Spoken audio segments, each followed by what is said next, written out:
Smack It Off the Podcast is coming soon. Why would you assume something different? Smack It Off the Podcast is preparing now to tell you why your team is so horrendous. Oh dear, what a shame. Always the same game. Loser at all things. No luck that it brings. Fails at every try. Can't help but sigh. Clumsy and in wit. Can't seem to quit. Trips over on feet. Defeat is so sweet. Pathetic poor soul can't reach any goal. But hey, don't you fret. You're not beaten yet. Keep on trying, friend. Maybe luck will bend. Smack It Off the Podcast is coming soon. Why would you assume something different? Smack It Off the Podcast is preparing now to tell you why your team is so horrendous. Oh dear, what a shame. Always the same game. Loser at all things. No luck that it brings. Fails at every try. Can't help but sigh. Clumsy and in wit. Can't seem to quit. Trips over on feet. Defeat is so sweet. Pathetic poor soul can't reach any goal. But hey, don't you fret. You're not beaten yet. Keep on trying, friend. Maybe luck will bend.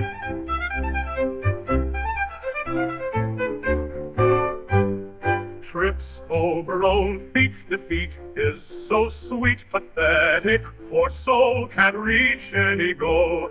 But hey, don't you fret. You're not beaten yet. Keep on trying, friend. Maybe luck will bend.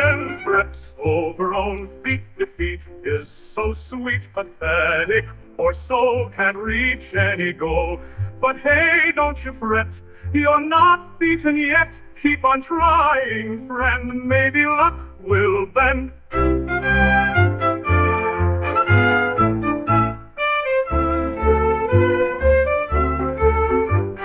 Trips over own feet. Defeat is so sweet. Pathetic poor soul can't reach any goal. But hey, don't you fret. You're not beaten yet. Keep on trying, friend. Maybe luck will bend.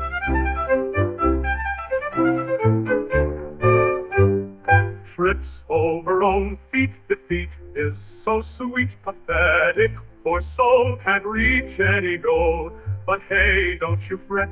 You're not beaten yet. Keep on trying, friend. Maybe luck will bend.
Smack It Off the Podcast is coming soon. Why would you assume something different?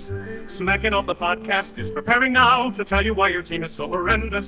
Oh dear, what a shame. Always the same game. Loser at all things. No luck that it brings.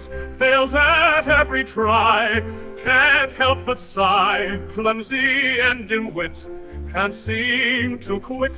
Trips over on feet. Defeat is so sweet. Pathetic poor soul, can't reach any goal.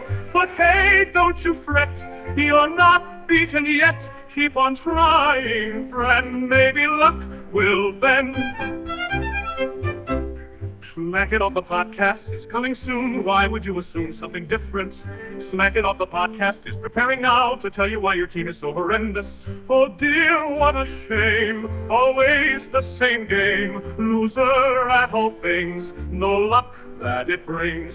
Fails at every try. Can't help but sigh. Clumsy and dim-wit. Can't seem to quit. Trips over on feet. Defeat is so sweet. Pathetic poor soul, can't reach any goal. But hey, don't you fret, you're not beaten yet. Keep on trying, friend, maybe luck will bend.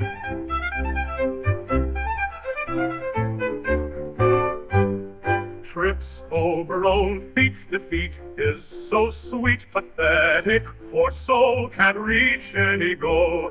But hey, don't you fret, you're not beaten yet.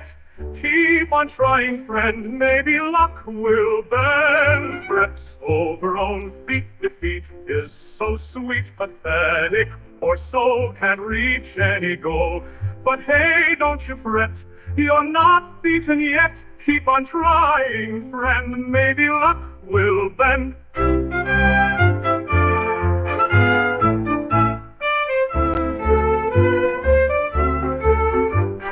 Trips over own feet, defeat is so sweet. Pathetic poor soul, can't reach any goal.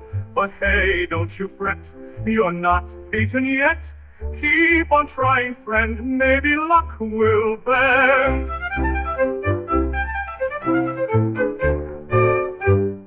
Trips over own feet, defeat is so sweet. Pathetic poor soul, can't reach any goal. But hey, don't you fret, you're not beaten yet. Keep on trying, friend, maybe luck will bend.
Smack It Off the Podcast is coming soon. Why would you assume something different?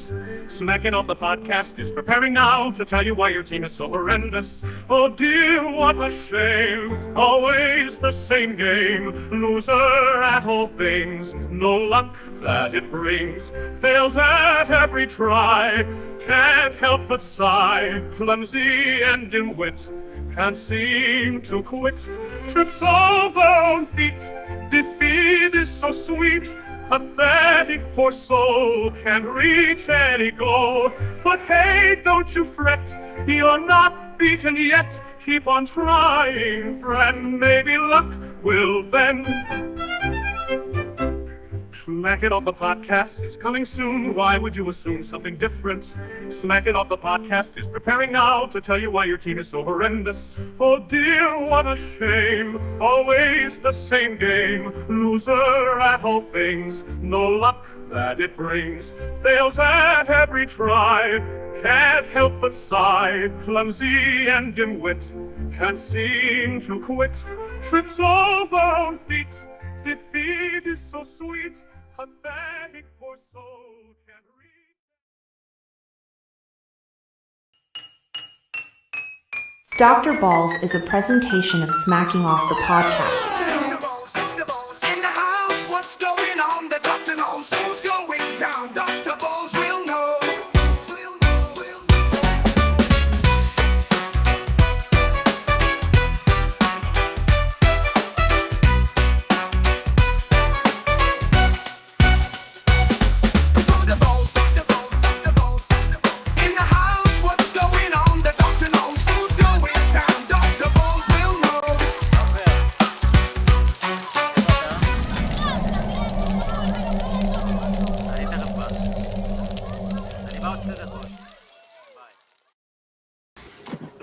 What's up, everybody? Welcome back to Smacking Off the Podcast. What's going on? It's all about you, Doug. How you doing, brother? Pretty good, pretty good. How about you, Jason? Hey, what's going on, guys? What's up? I have a special guest with me, which you'll see here in just a moment. Hell yeah. That's magic. Special. Special So guest. let's do that. It's Kareem Abdul-Jabbar, isn't it? Wait, is he still alive? Yeah, I think he's still alive, yes. But no, that's not him. But he's probably going to grow up to be the size of Kareem Abdul-Jabbar when it's all said and done. I got you. Good. Hello. So is Sean joining us tonight? I think he is. He hasn't told me that he's not. Oh, killer. I'm excited. And Nikki, she's worked so hard all season, showed up for almost all the shows, and her team won. She's rewarded with her ability to crow here on Smacking Off the Podcast. See, I have right now, but I have a little left in me. You gave your all. You were at the game. Yes, my voice is kind of here, there. Honestly, I'm going to get shot. Houston has some freaking amazing fans. Oh my gosh. I felt bad for an opponent that we beat. I felt bad. I was really glad that Houston got to the game. I mean, nobody really believed that Houston could beat Duke, but they got the job done. Well, shit, for the whole game, I didn't know Florida could beat Houston. And yes, I'm superstitious, and I was in the Alamo Dome at one point with no bra on, guys. It came up about the 7 minutes left in the game. You urged them on to victory, Nikki. But, we might as well just, the analysis, we must just leave it behind. You taking your bra off, saved Florida's season, and won the Natty. 3 Natties, both, by the way, in football and basketball. Aren't you proud of that? Only team to do it. Hell yeah. They could actually catch up. It would be Michigan State. They need more football. Don't see that. Come on, we know Michigan State football. I don't see it happening anytime soon.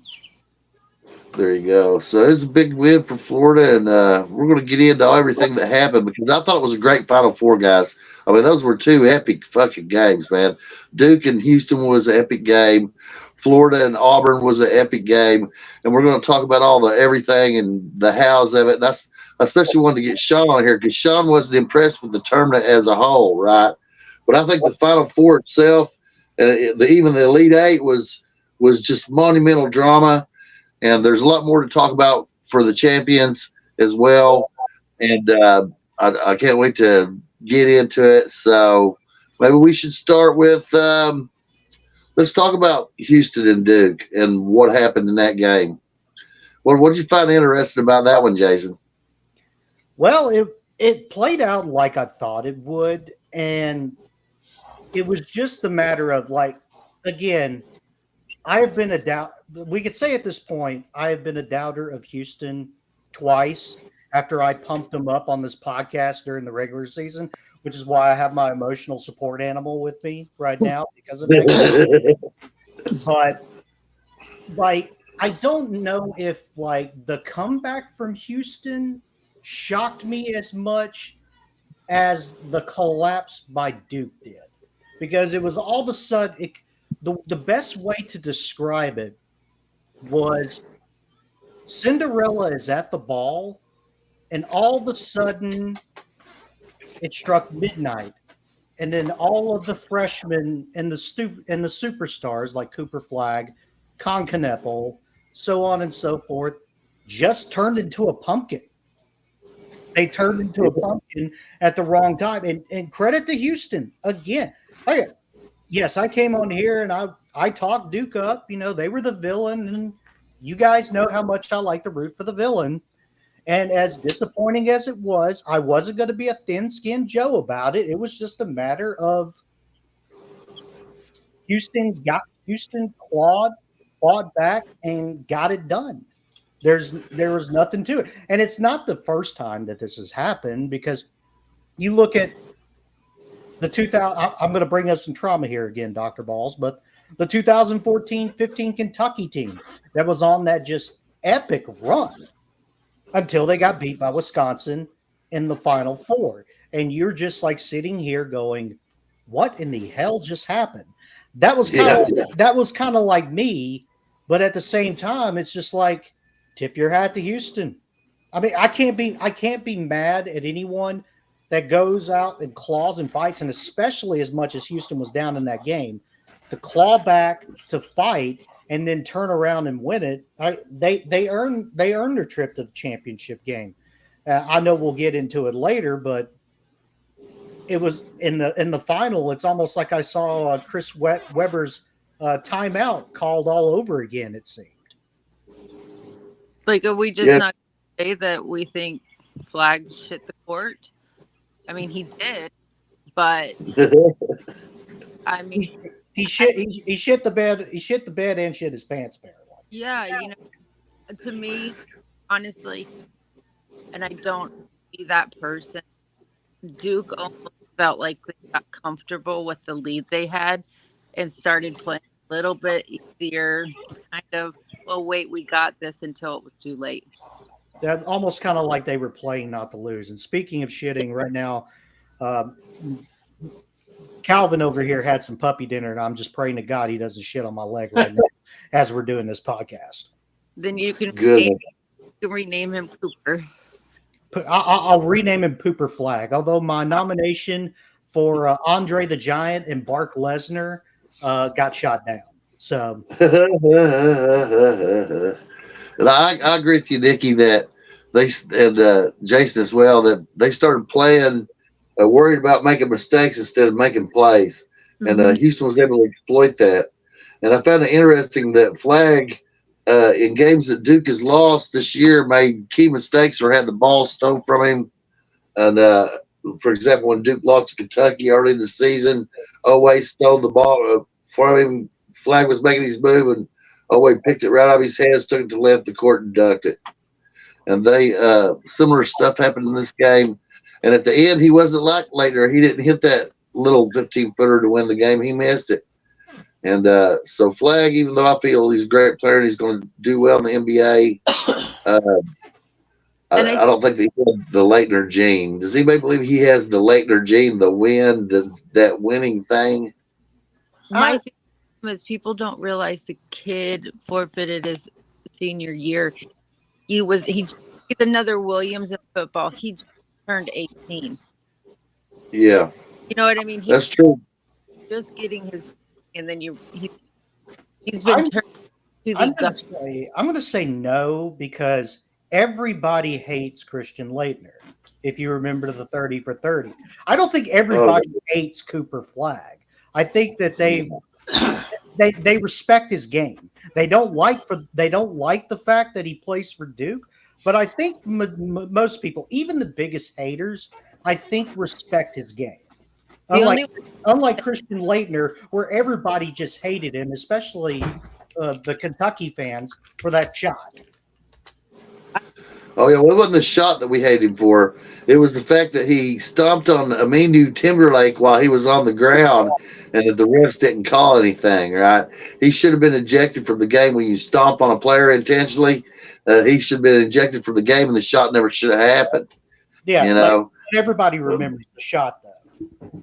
Oh yeah, well, of course you remember the shot, and you could second guess it 9 ways to Sundays. But in Houston's case, in this game, Houston was able to make the right play, and they put the pressure on him. So the player, and he is great, and he has a great career ahead of him. And there's so he's going to be fine. And I but people that what's actually that? I only seen a few people that I could see that said they did not like Cooper Flagger. They hated him. They had support. Look who the team is, and it's because Flag destroyed him. I don't think they hated him as a player per se, person like a lot of these other players. They respect him, but they can't say So anything nice about him because he destroyed. that also means that Anthony Davis is still the greatest freshman of all time. You know, so Cooper Flag could have become the greatest freshman player of all time had he end up winning the championship. But unlike Anthony Davis, he didn't win the championship. I was So thinking, would they beat Houston? Not that I loved Houston this whole season. I loved watching them play. I wanted them in the game, but I was so pumped to see our size against their size. I just yeah, wanted. I didn't care if it was regular season. It didn't matter. I wanted to see what our big boys against theirs. But it worked out another way. But Duke and Florida was an intriguing matchup, in my opinion, just because of that. Had it happened because they both had great length. Duke was the biggest team in the country, and I think Florida was right behind them.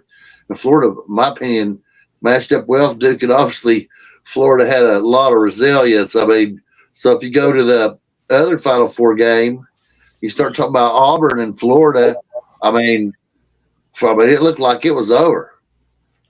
Well, I was blown away by how that one worked out, Nikki. I was in a hotel room in Big Springs, Texas. My mama was with me, and that's where we went to pick up our boys. They were coming home from New Mexico, and she kept saying, "Shh, be quiet. We're going to get thrown out." No, they're not going to say shit to me right now. I don't care if they do. There was that game. I was just getting really frustrated. But that game, that was honestly, that game was harder for me to watch than the Tech and the Yukon game. Even though we were more comfortable, Clayton was on fire.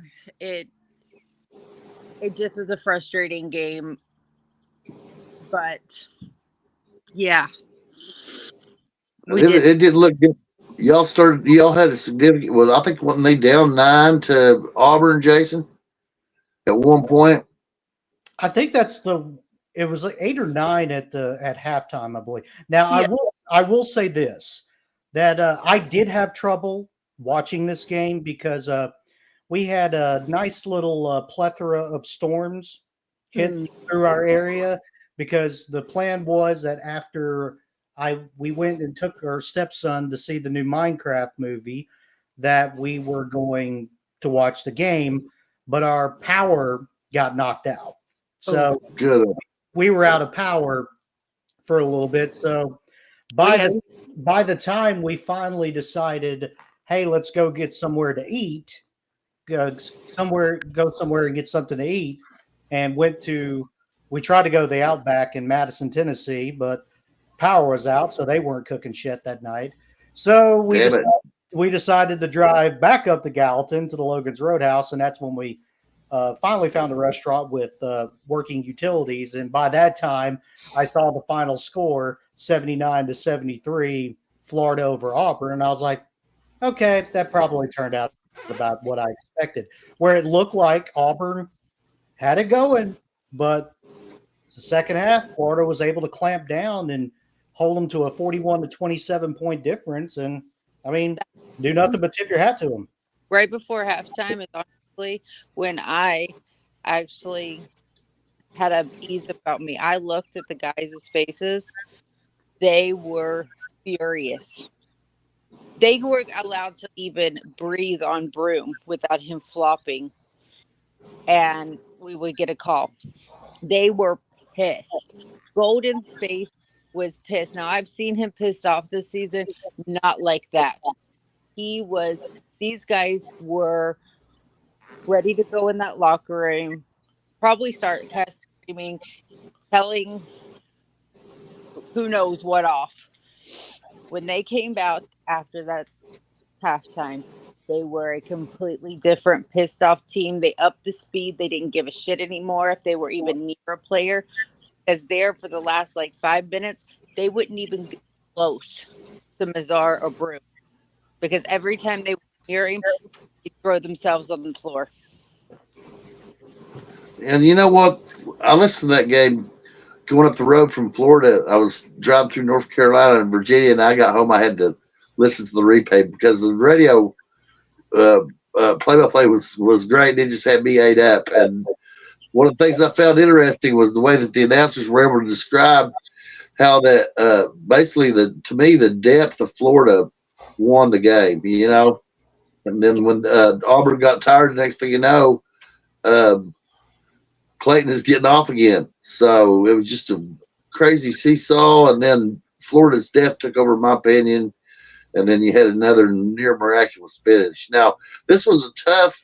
Had I been a Florida fan, I had heart trouble. It would have been a tough game for all guys because what 4 games in a row that Florida was behind significantly in every game and had some kind of near miraculous finish.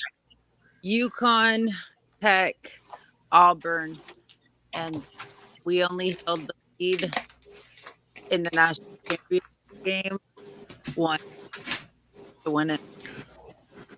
So I think that's very compelling, Nikki, and that's why I wish that Sean was on because Sean didn't think that was really a great tournament because so much chalk held. He wanted to see more upsets, and it is great to see upsets. But if you look at the tournament in general, chalk almost always holds out in the very end, right? It might get interesting in the middle, but this one did much. Obviously, held with chalk. And the 4 number 1 seeds played each other, but they were obviously deserving of being number 1 seeds. And these were some hellacious games. And Florida's ability to come back in 4 consecutive games in a 6-game tournament and some near miraculous finishes was just amazing to me. Well, the thing about Florida is they got healthy and they got hot at the right time. If you look through, going back to even the last couple of games in March, is when it all just started kind of going together, and you're like, okay, cool. They may make some noise again. But then you got to the SEC tournament, and my reaction was, especially after that Alabama game, was, oh shit, this team may be for real. Like they could go on a serious run. Because I think a lot of people knew that Florida was going to have a good team this year, that they were going to be very competitive, but with the injuries and everything like that, it was some people hesitated to put all their stock in them, and it's totally understandable. Yeah. But when they got healthy and they started getting hot, and again, you go back to talking about the tournament. I thought that it was a great tournament. I thought that it delivered. Yeah, there wasn't that many upsets. And the upsets are great stories. And we have that rarity of a VCU George Mason, which now I think with this new era now, I don't know how often that's ever going to happen again. Only time will tell. But you look at the teams that were in the Final Four. You had Auburn with Janai Broom, who came from Morehead State, and you also had a team with talented freshmen and also players with a lot of experience. You saw with Houston where they had loads of experience. Duke had a mix of freshman talent and experience as well, and Florida was also very, very well rounded, and a lot of games where they could, they got scared a little bit. Houston got scared a little bit against Purdue. I didn't expect that game to be close. I thought the game against Tennessee would be closer. That was not the case. With Duke, Arizona showed out a little bit. Duke eventually prevailed. Duke mollywhopped Alabama, which I think surprised a lot of people. But the thing about this tournament is if I was a TV executive, I'm looking at this and going, hell yeah. I mean, you would love to have your Cinderellas, and don't get me wrong, I like to see an upset or two every now and then. I do. I mean, there's a little beauty of it. But when you start getting into the Elite Eight and to the Final Four, I think the majority of people say, okay, let's see the cream of the crop rise and see who's the best out of it. Yeah, I agree with that. And it really was that kind of tournament. And the struggle, the titanic struggles that we done it, and the miraculous finishes, I think it was legendary Final Four, in my opinion. Now, Doug, how did you feel overall about Alabama's season? It played out pretty much what I figured it would do, but when Alabama's good, I figure, we got to the Final Four last year, of course, but I never really believed we're going to get to the Final Four. Yeah, well, they could. So I feel like the roof is typically going to play out in the Elite Eight. Hey, they're already bringing some big boy transfers, so we're going to get Alabama back. Oh, I'm definitely looking forward to Alabama basketball like I haven't in a long time. I think. What's that, Nikki? We lost a few years where people just didn't really care anymore about March Madness. They might have tuned in here and there. But when you look at the sports groups we're in this year, everyone was watching again. Yeah, it's been good. The Super Conference in a way has been good for the SEC, obviously, in basketball. Because overall, you have to say the SEC had a great finish as a conference. And, so that increases the interest in college basketball, right, to go beyond the ACC and the Big East and other regional conferences. And so with the super conferences, it's a large mix of talent. And it was a dogfight for the leadership of the Southeastern Conference this year with the top teams changing hands all the time. And, Tennessee had a great season too. Even if you hate Tennessee, and of course they met Houston and got blown out on school. They scored like 15 points in the first half, but still a great season for Tennessee. So it's the mega conferences has been pretty good for college basketball, and I don't think it hurt the tournament. I think it helped it. And now we've got the interest of the NIL and the transfer portal, and players are going everywhere. So next year's looking up too. So Alabama's already active. What's Florida got cooking, Nikki? Huh? Does Florida have anybody staying that's significant? Are they looking into any new guys for next year? Do you think Natty has helped in that regard? No, we've got right now it's up in the air with two of our guys staying, which I kind of feel like they want to, but then I don't blame them at this point. You stuck with us. You set out to do what you was to win a national championship, and you did it. We will have the biggest team next year with what recruits are coming in, plus transfer, and biggest guy being 7-Eleven. So I will say this, and this was from Travis Branham at CBS Sports on our 24/7 Sports College Basketball show today. He floated out the possibility that I don't know if you're familiar with a guard from Princeton University out in the Ivy League that's gained a little bit of buzz, but Xavier Lee is entering the transfer portal.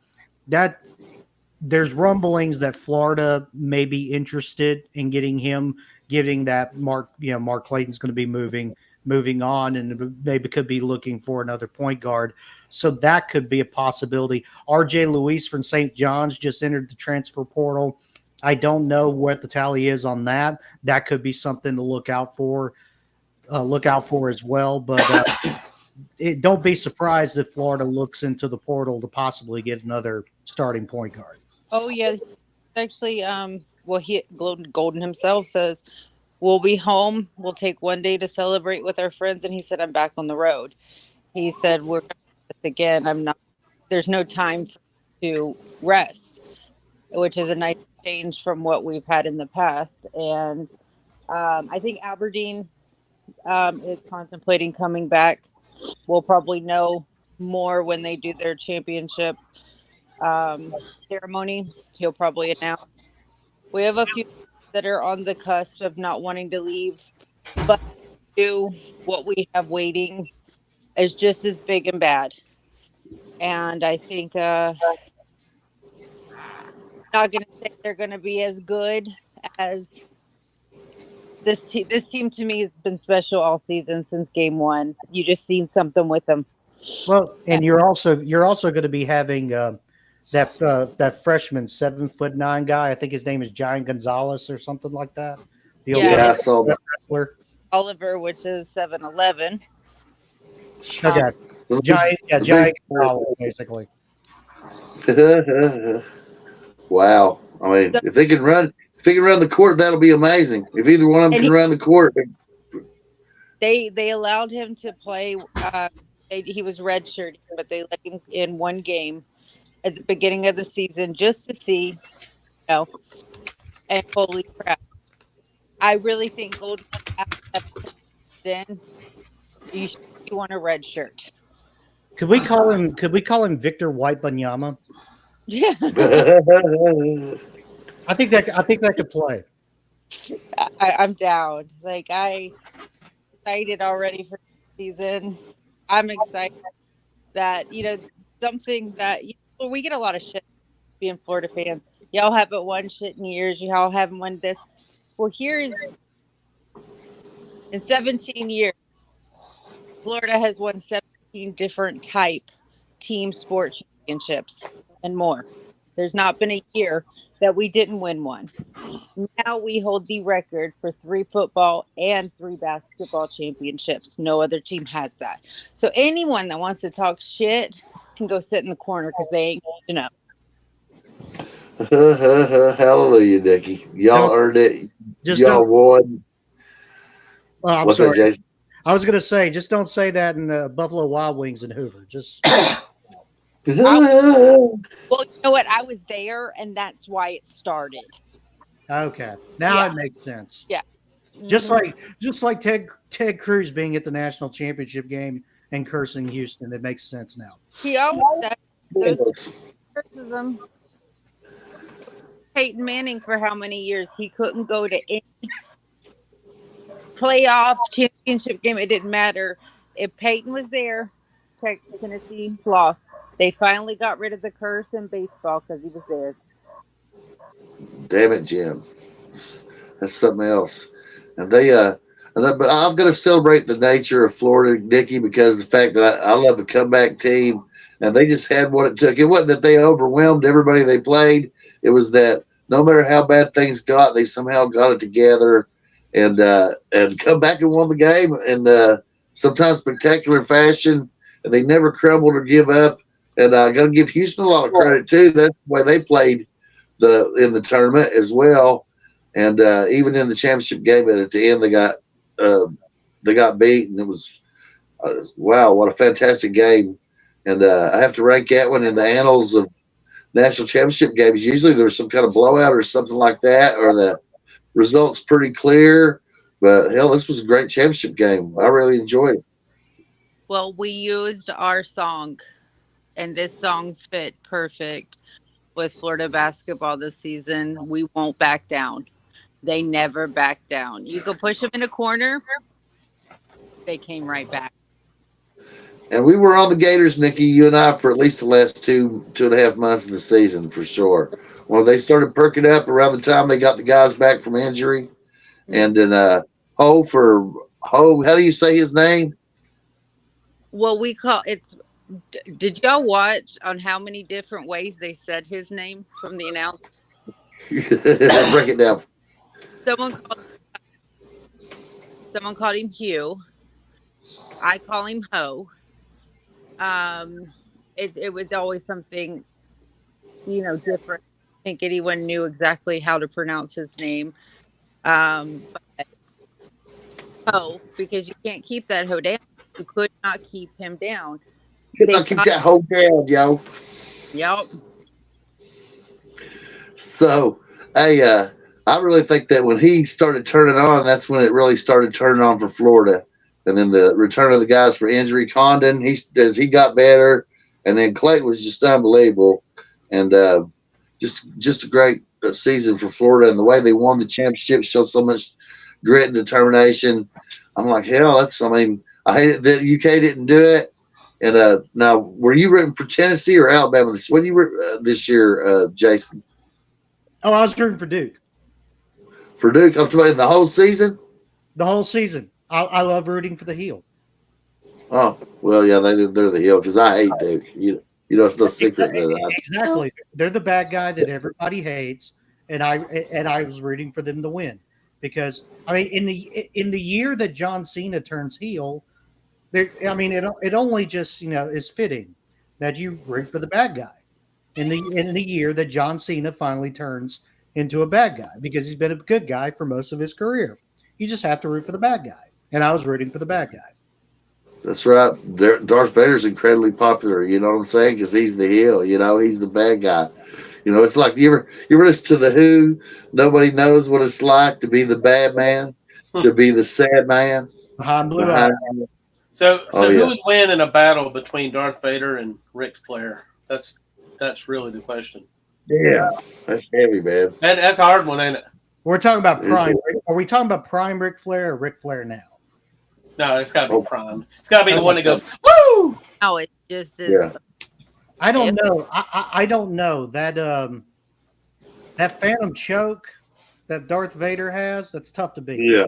You mean the one where he can do it from across the room? Right, exactly. And if Ric Flair got on the top rope and he happened to be on the other side of the ring, he would just be able to throw him out of the ring. Like every time that Ric Flair ever got on the top rope in his wrestling career, he would get thrown off of it. Did you see one of the first WrestleManias? I don't know which one it was, where they invited Lawrence Taylor and nobody cued him in on what was really going on. Did you ever see any footage of that, Jason? I think that was the one where he faced Bam Bam Bigelow, wasn't it? Yeah, they had like a Royal Rumble, and he come in there and started hurting people for real, and then they brought the security and the police and stuff like that, and Hulk Hogan and the Macho Man were getting out of the ring and watching it from the sideline while he was destroying their buddies. It's a work, Mark. It's a work. Yeah, nobody hipped him that it was just, what I'm trying to say, it was wrestling, right? He didn't get it. They just told him he could go in there and do whatever he wanted. That wasn't really fair, in my opinion. And he went in there and speared every wrestler like they were Joe Montana. Yeah, he's something else. But I love wrestling too, right? And it just made me think about the season, Doug. That I think it's been a pretty good season as far as college basketball. And our core fans stuck with us. We really love them and stuff like that. And I hope they love wrestling too, because I noticed that you and Jeremy Smith know you're wrestling. And I bet a lot of our core fans really love it, just like they love college baseball. They love talking to all the different NIL and portal stuff that's going on with the schools across the country, especially SEC. And there's plenty to talk about, but I think it's been a good season for college basketball. And Doug, you've done a great job producing it, and I know it's going to lead to great success in college football. So now everybody's heating up. Well, we're going to have to hear about some golf when Sean comes on. We're going to try to keep this thing rolling. Hey, we can just keep it going as Dr. Balls, and we'll just replace that basketball up there as the A with a golf ball or a baseball. Yeah, because we got Masters Week right now, guys. And when we do wrestling, we'll just put a real set of balls up there. So when are we going to start talking Stanley Cup playoffs? Oh, let's do it. Stanley Cup. Oh. Yeah, we can put a hockey puck if we angle it right up there. There you go. Let's do it. I'm ready. That's right. I'm ready for the Toronto Maple Leafs to disappoint me again. Yeah, I'm sorry about Is that your team? It was my original hockey team when I first started watching CBC Hockey Night in Canada from our white trash satellite dish in Florence, Alabama. Back when I was a kid. Don't lie. He's an Augusta Lynx fan. Well, I was that when it got to the 2000s.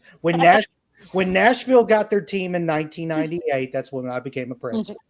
Oh, they played the Thoroughblades in Rupp Arena. Do you remember that? Wait, who did? The Prince? Your team that you just mentioned played the Kentucky Thoroughblades in Rupp Arena. Oh, I didn't know. So they that. had Oh, which I seen a few of those games. I watched some of the Thoroughblades was like a minor league, like you got minor league baseball. They had like minor. Mhm. Oh, yeah, Lynx. Yeah. Okay, now I remember them now. Kentucky yeah. I remember them now.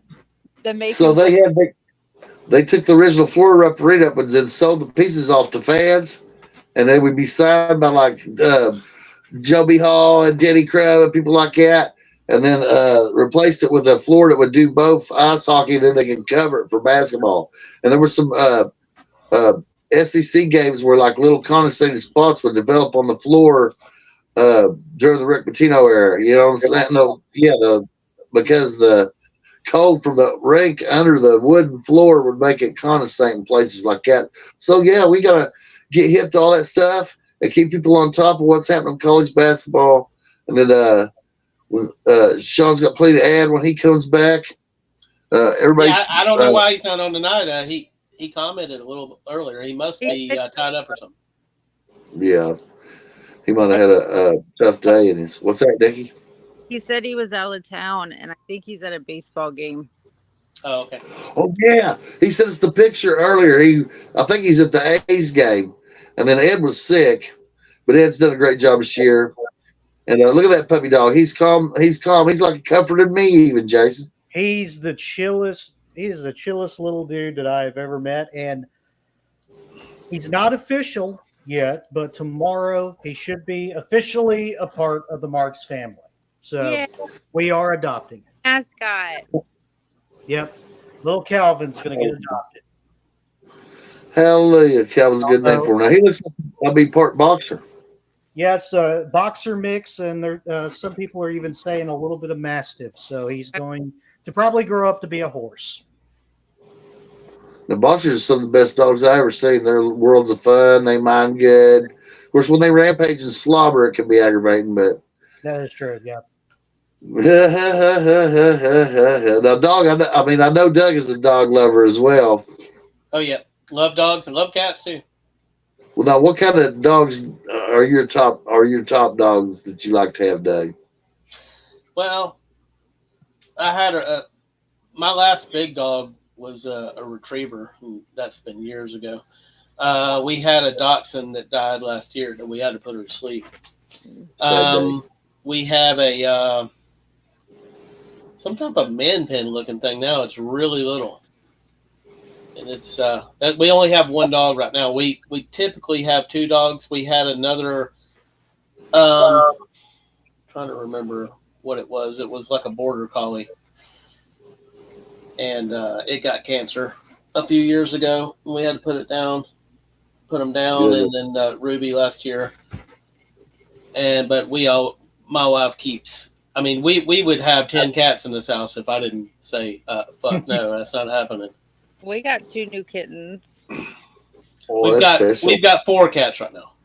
We would have 20 of my kids if I'd let my kids, but we have Clayton, the new kitten, of course. Our other one is Ollie, named after Oliver, for Florida, because I think he's going to bring us luck next season. Well, this being a farm, we got about 7 cats at least, and then other cats that drifted in and out from who knows where people just drop. So where I live in the middle of nowhere, and people just drop cats day in and day out, right? They show up here because I'm feeding cats, and as long as they keep the rats down. But we've got all kinds of cats. We've got Mustache the kitty. We got Char the kitty, Brandon, Stubby the kitty, the chicken kitty, because he lives around the chickens somehow. Don't ask me why. And there must be lots of mice down there because he really likes it down there. And then let me think, Kobe the kitty. Hey, we have a dog named Kobe, so there you go. And he's named after anybody watch One Piece. You ever watch One Piece? It's like an anime. Anyway, one of the guys on anime on One Piece is Kobe. But well, damn. Congratulations. Another great season of college basketball. We're ramping up for the next one. And college football, guys, I'm excited as hell. I don't know. I don't know if Kentucky's going to do much. It may be an all-time historic season, but I believe it's going to be. Everybody else is going to be good. And we'll have plenty to get hype about, especially for Alabama. What do you think, Doug, for Alabama and football coming up? I like the fact that what's his name, Grubb. Yep. Brian Grubb. Yeah, I'm happy about that. So I'm a little upset that he didn't deal with the fact that Grubb didn't come with him. You know, Grubb got the Seattle offensive coordinator job the first year, and he didn't do a good job of plugging somebody in there. So I was going to say, if Grubb is the savior, then the question becomes: is Grubb really the guy? If Grubb was going to be the offensive coordinator in the first year under Kalen DeBoer, I almost kind of felt like Alabama's offense was going to do things to defenses that were illegal in 13 different states. Especially if it would have been able to keep Julian Sand there to be the heir apparent. But Keelan Russell is not a bad substitute for that either. Well, I can't wait to see that.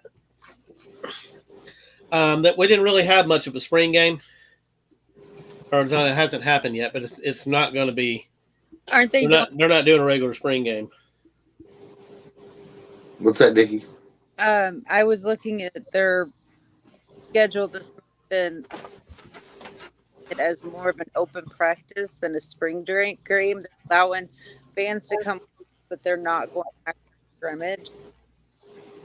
Yeah, I think with this new era, that's going to be the one thing I think that's eventually going to dwindle away. I know that Georgia, Tennessee, Michigan, I know that are going to be doing spring games. But there are a lot of them that are opting out of that. I know that Deion Sanders has tried to find opponents for a spring game to make it a little bit more interesting, but he got one and NCAA turned it down. Yeah. Because we know the NCAA just loves to piss on all of our fun. And then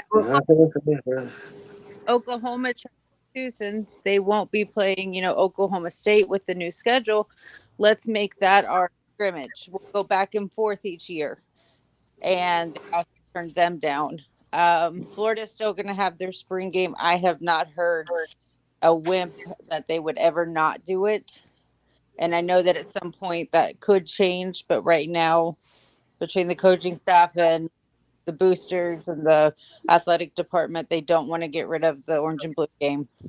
It's this week. The blue white game is going to be like Doug's Alabama game. It's basically going to be an open practice. Mm-hmm. There'll be some scrimmaging, but I don't like it. I don't know why they won't play the blue white game. I've always enjoyed it.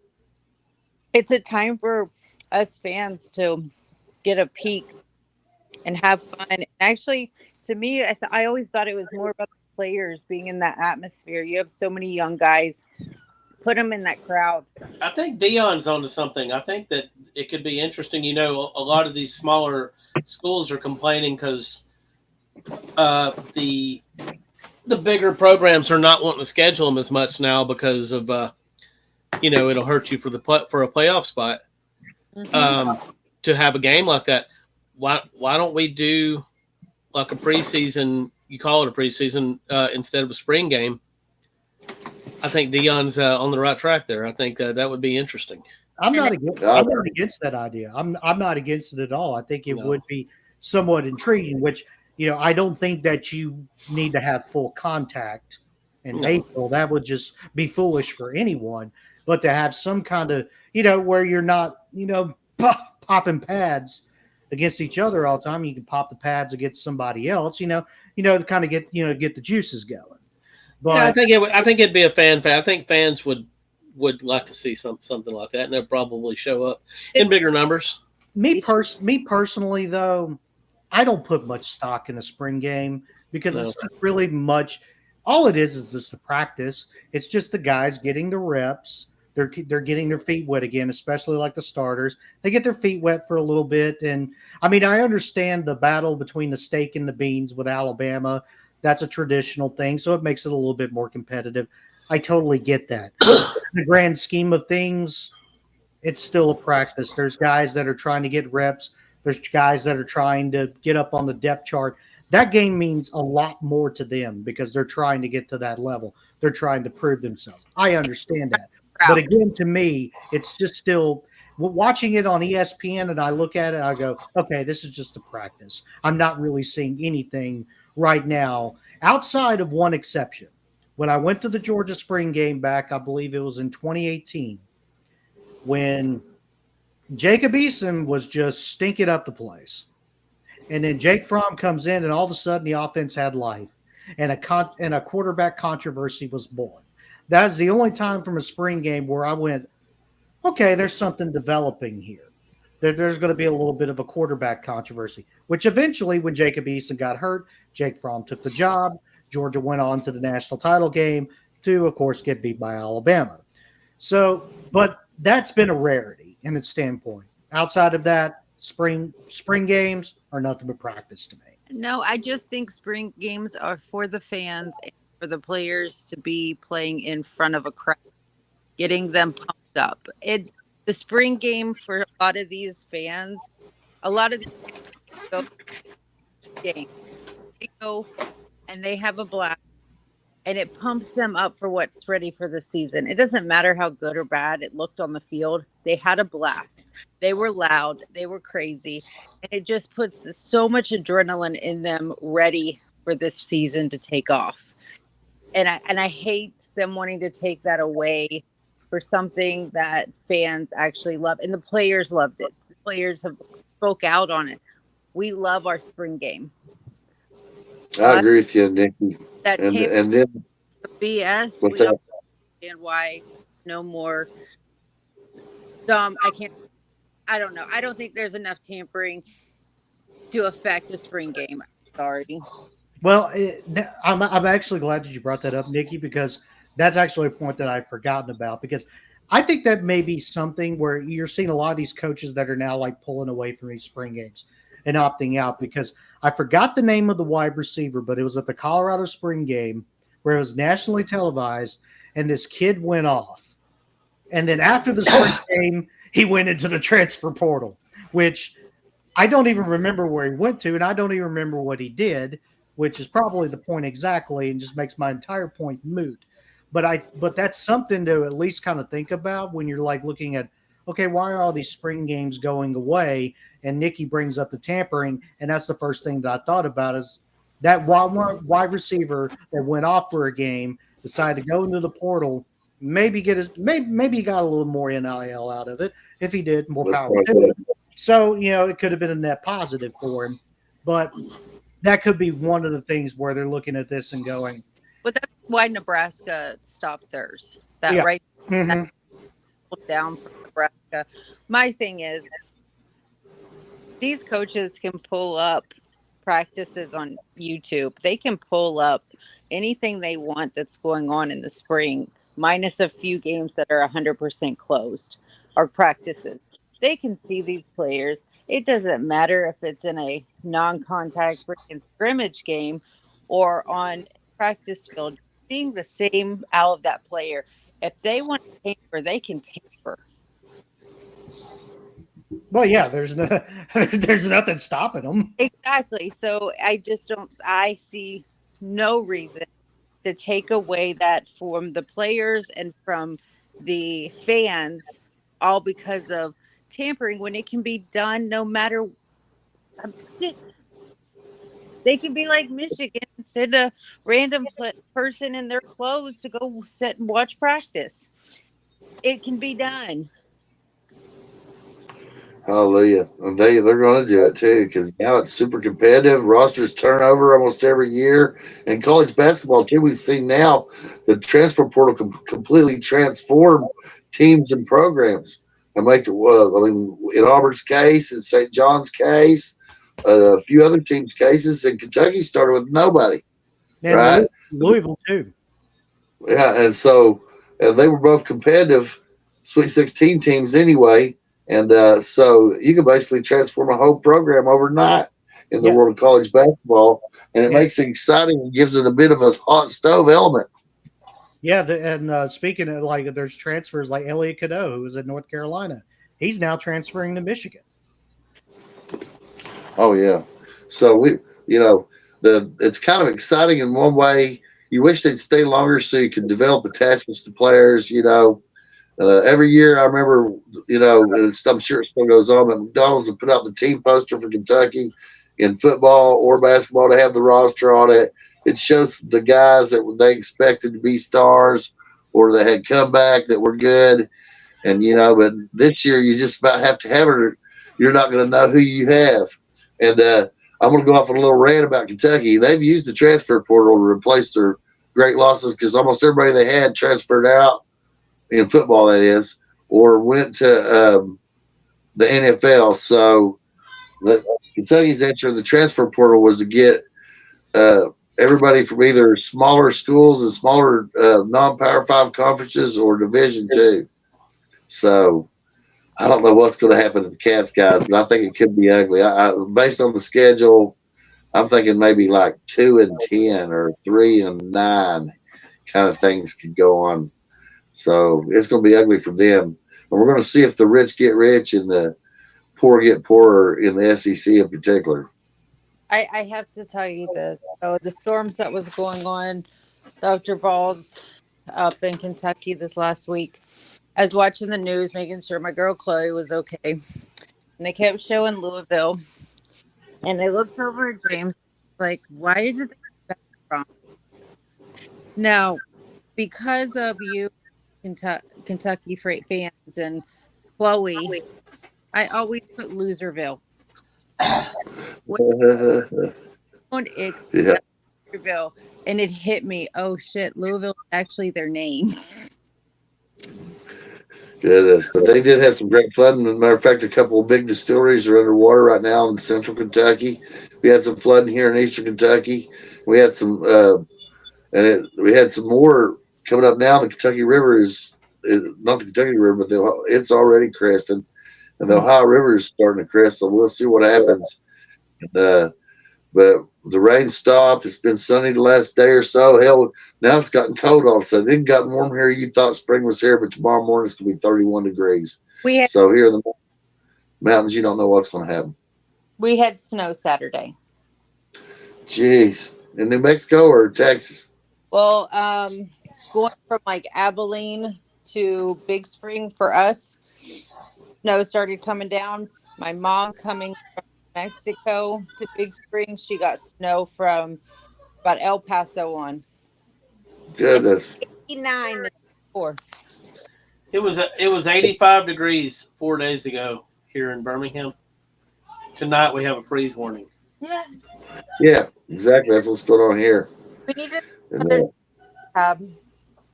I mean, it just needs to happen. It's Al Gore, man. Oh. Al Gore's the problem.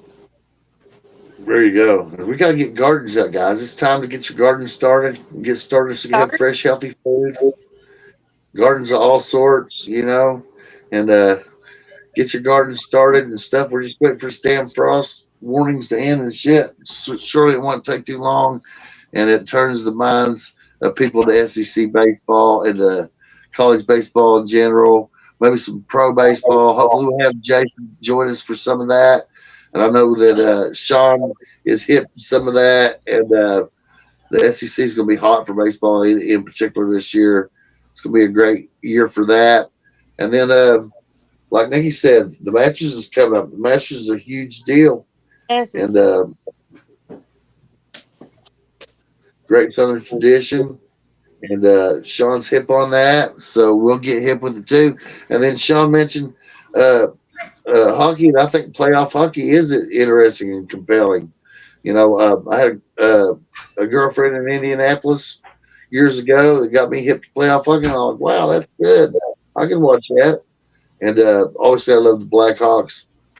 We'll make a sub show like Dr. Balls. It'll be hockeyology. Yeah. Hockeyology. Or call it hockey right now because all these teams are trying. Dr. Puck. To get in. Call it Dr. Pucks.